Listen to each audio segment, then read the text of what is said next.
Good evening, people. How's it going? Chris Graham here for Wheeler Betting. It's Stats Chat, of course, this Thursday night. Stats Chat, basically looking at the weekend fixtures, any really strong trends that we can take note of, stats-friendly bets that I want to tell you about. That's what it's all about, looking at the trends, looking at the head-to-heads, looking at lots of stuff to find out if there's any angles we can take from a betting point of view that will hopefully generate us some profit this weekend, because that's what it's all about, isn't it? A real eclectic brew of different football games this particular video. Of course, it's international week, but there's lower league football in England and Scotland, and they've been very much incorporated into the Stats Chat this week. There's even a Scottish Championship game, which I'm very proud about.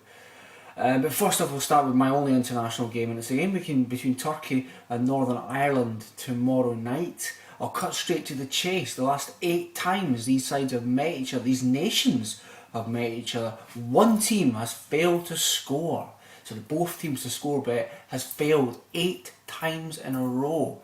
Extraordinary stuff. They've actually met in four recent qualifiers. Euro 84, the qualifiers for Mexico 86, Euro 88, and latterly the Euro 2000 qualifiers, and a friendly after that, I think 3 years ago. But basically 9 times in a row one team has failed to find the net. You have to go way back to that, the first of 2 Euro 84 qualifiers between these sides. It was March the 30th 1983, Northern Ireland 2, Turkey 1.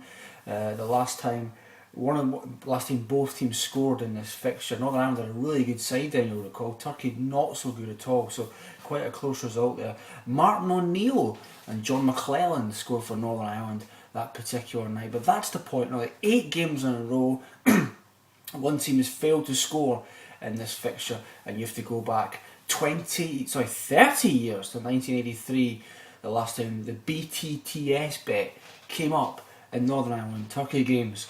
Match 2 into League 1, Sheffield United against Gillingham is the game I'm looking at.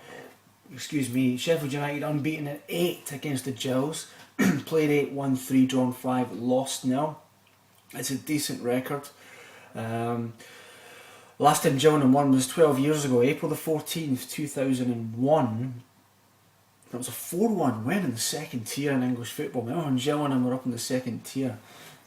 Amazing to think back at that. Marlon King, the wonderful Marlon King, lovely man. He scored 2 that day for Gillingham. A much nicer person, Peter and Love, scored for Sheffield United that day, a consolation goal, but they lost 4-1, a great result for Gillingham back in 2001.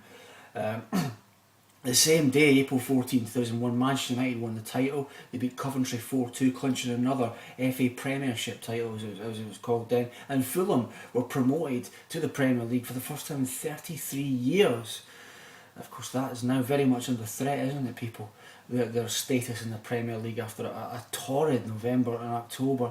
But Fulham promoted on the same day that Gillingham last beat Sheffield United. Also worth telling you, the Bridget Jones Diary film was launched that week as well. So that was an interesting week back in 2001. Sheffield United looking to preserve that 8-match unbeaten run against Gillingham. Game 3, Bristol Rovers against Bury, and it's all about the unders here, because the last 5 times these sides have met each other, it's gone under 2.5. In fact, the last 4 times, one of the sides drew a blank in the game, so not many goals when Bristol Rovers come up against Bury. The last 5 have gone under 2.5. Will that happen again this weekend? We're flipping the coin the other way now and looking at overs, and that is what I'm focusing on in the Wickham against Chesterfield game, because the last 6 times these sides have met each other, it's gone over 2.5. In fact, in 4 of those 6 games, it went over 3.5. We've saw a plethora of goals involving these sides when they've come together, Wickham and Chesterfield, and the stats are very much telling us that it's got to go over 2.5 again here for the 7th consecutive time at the weekend. I look forward to that. And the final game, game 5 from the Scottish Championship. It's Livingston against Dumbarton. And again, I'm going over 2.5 here, because both these sides, I'm not talking about historical stuff here or in the past and when they've played each other. I'm talking about now. I'm talking about the 2013-14 season. and these sides are ranked number 1 and number 2 in the championship for being involved in games that went over 2.5. 75% of both sides' games this season, 3/4 of course, have gone over 2.5. They're number 1 and number 2, well, joint first in the Scottish Championship. Very strong stats there to suggest we'll see another over 2.5 game on Saturday between Livingston and Dumbarton. So those are the five games for me. There's a mix of Scottish Championship, League One, and an international game involving Turkey and Northern Ireland. Let's hope we get a nice score this week. Please let the stats be the winners.